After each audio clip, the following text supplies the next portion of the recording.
예, 사랑합니다. 우리 인사합시다. 사랑합니다.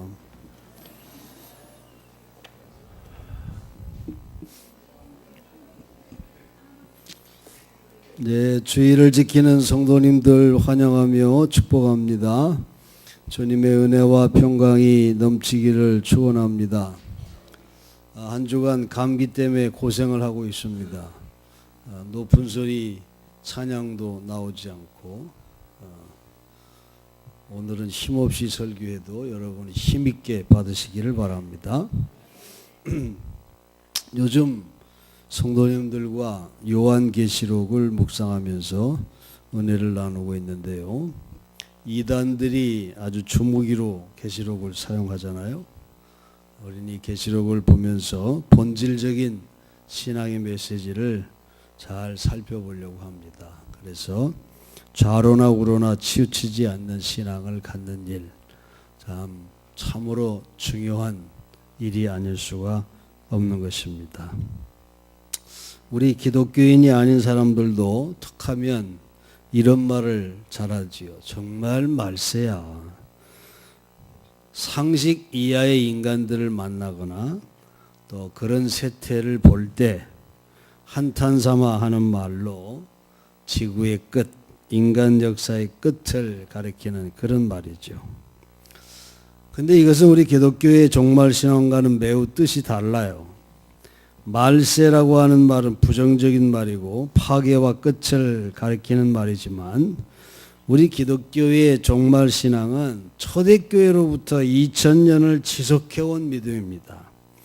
주님 다시 오시는 날까지, 그날까지를 우리 기독교인들은 종말시기라 그렇게 부르면서 날마다 기다리는 마음, 또 깨어있는 믿음, 열매 맺는, 하나님 기뻐하시는 열매를 맺는 생활, 건강한 정신 상태를 유지하는 아주 긍정적인 신앙을 가리키는 것이 종말, 기독교에서 말하는 종말 신앙입니다. 우리 주님께서 마태복음 24장에 종말이 오면 이런 일들이 나타날 것이다 하고 종말의 징조를 말씀해 주셨습니다. 우리가 이런 일을 볼 때 더욱 깨어 있어야 돼요. 그리고 자기 자신을 돌아봐야 합니다.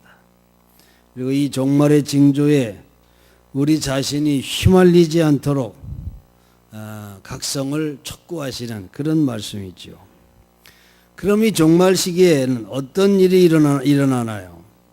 첫째는 종말기에는 의인이 미움을 받는 때라고 말하고 있어요. 정의가 땅에 떨어지는 때라는 거죠. 9절에 뭐라고 했습니까? 그때 사람들이 너희를 환난에 넘겨줄 것이며 너희를 죽일 것이다.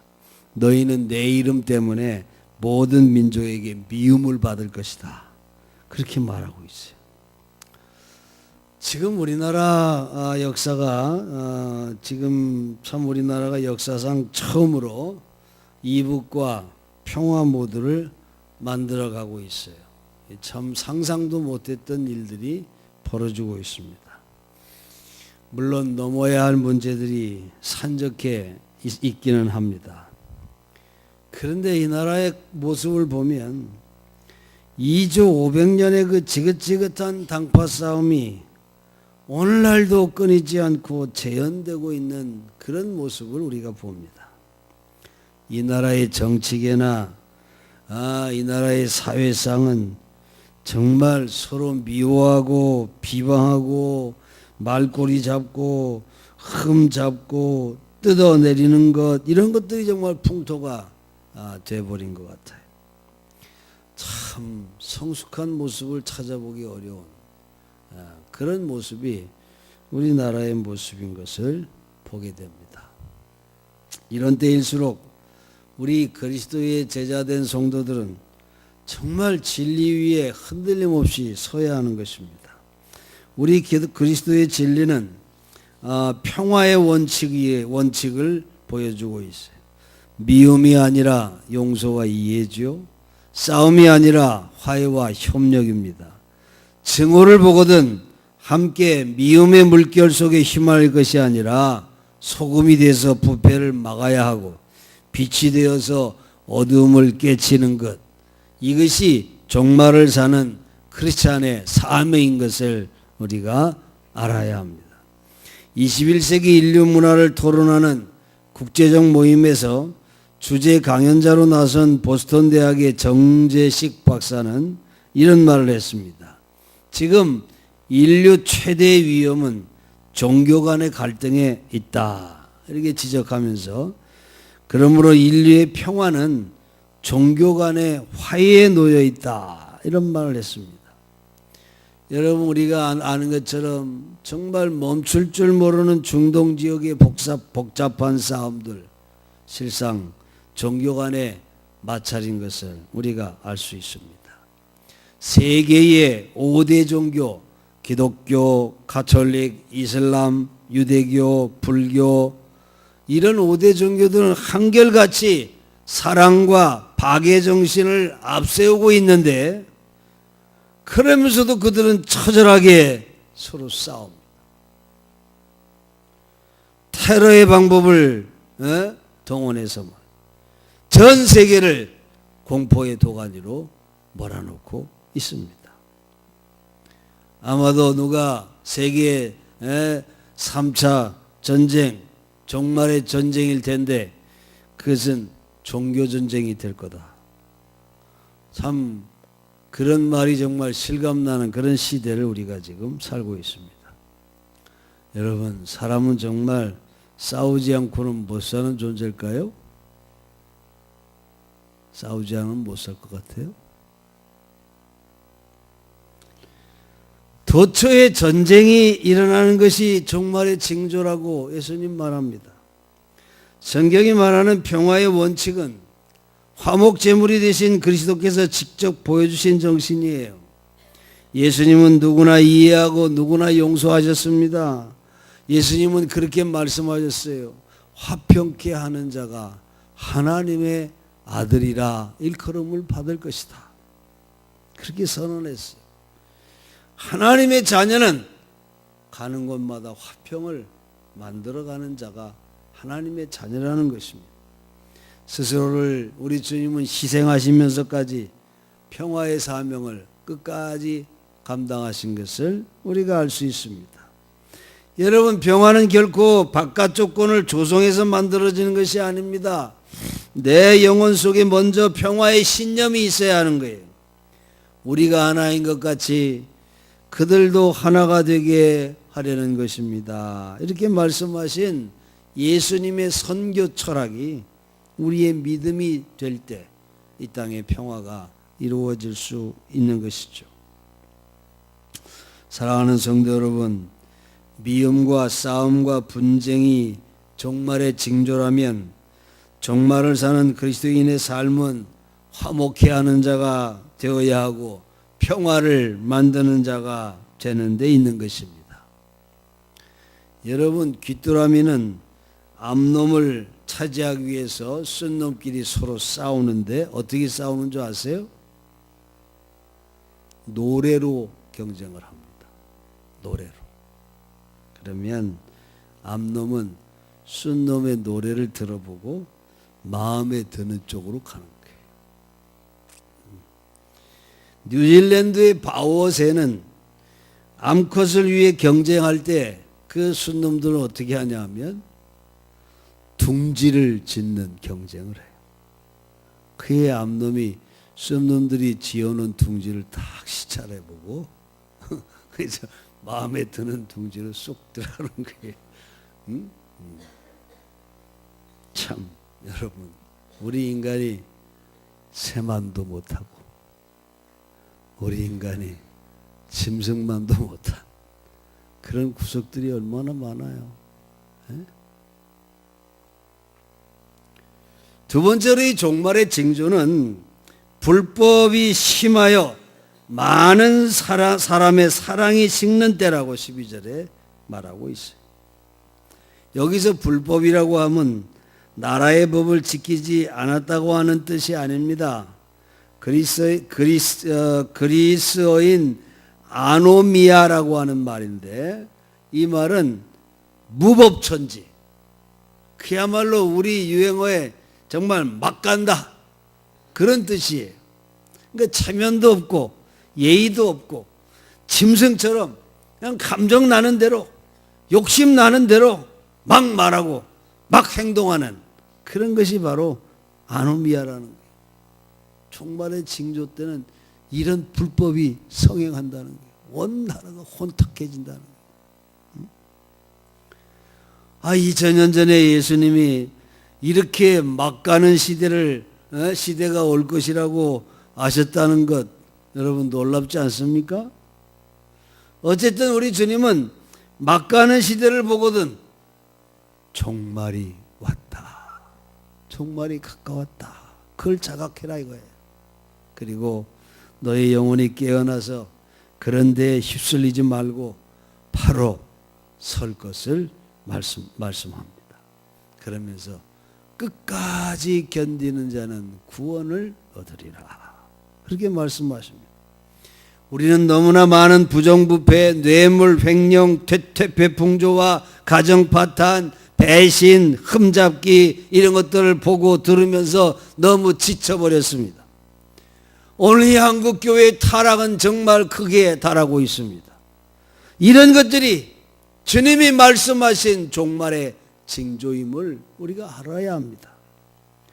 성경은 노아 때 그 대홍수 이전의 상태를 한마디로 이렇게 표현합니다. 하나님이 보시니 세상이 썩었고 무법천지, 그러니까 막 가는 시대 무법천지가 되어버렸다. 하나님이 이 땅을 보니 썩어 있었다. 살과 피를 지니고 혈육을 갖는 인간들이 이 땅 위에 사는 그런 모든 인간들의 삶이 속속들이 다 썩어 있었다. 그렇게 말씀하고 있어요. 그래 이 세상을 하나님은 물로 완전히 쓸어버리신 겁니다. 그렇습니다 여러분. 종말의 징조가 어떻다고요? 마음과 삶이 속속들이 다 썩어 있는 그런 모습을 보거든. 때가 왔다. 다 됐다. 그렇게 생각하라는 거죠. 이 종말기를 의식하고 주님 다시 오시기를 기다리는 우리 크리스찬들은 모세처럼 어둠 속의 등대가 되어야 합니다. 에스더처럼 녹아져 죽으면 죽으리라. 그런 아주 정말 녹아져 소금처럼 녹아져 사라지는 그런 자가 돼야 돼. 예레미야처럼 눈물을 쏟으면서 바른 말을 하는 그런 의로운 소리들이 되어야 하는 것입니다. 1921년 4월 17일 국회에선 마틴 루터는 독일 황제 칼 5세와 모든 귀족들이 앉아있는 한가운데 서서 자기를 신문하는 대사제에게 이렇게 진술합니다. 나는 성서와 명백한 이성에 의해 설득되지 않는 한 내 주장을 처리할 수 없다. 내 양심은 하나님과 하나님의 말씀에 묶여 있다. 내가 양심을 어기고 행동한다면 그것이 더욱 위험한 행동이다. 오 하나님이시여 나를 도우소서. 내가 여기 선다이다. 이렇게 말했어요. 정말 이 루터의 말은 말이죠. 역사에 남는 그런 유명한 말이 아닐 수가 없습니다. 개혁자 마틴 루터는 이 진리 위에 굳게 서 있었기에 그 일을 이뤄낼 수 있었던 것입니다. 종말을 사는 믿음이라고 하는 것은 어떤 위협과 유혹 앞에서도 진리 위에 양심 위에서 말씀 위에 굳게 서는 그런 신앙을 갖는 것입니다. 예수님은 오늘 본문에서도 많은 사람이 걸려 넘어질 것이요 서로 넘겨주고 서로 미워할 것이다. 이렇게 종말의 징조를 말씀하십니다. 여기 걸려 넘어진다고 하는 말은 다른 번역에는 믿음을 잃는다. 그렇게 되어 있어요.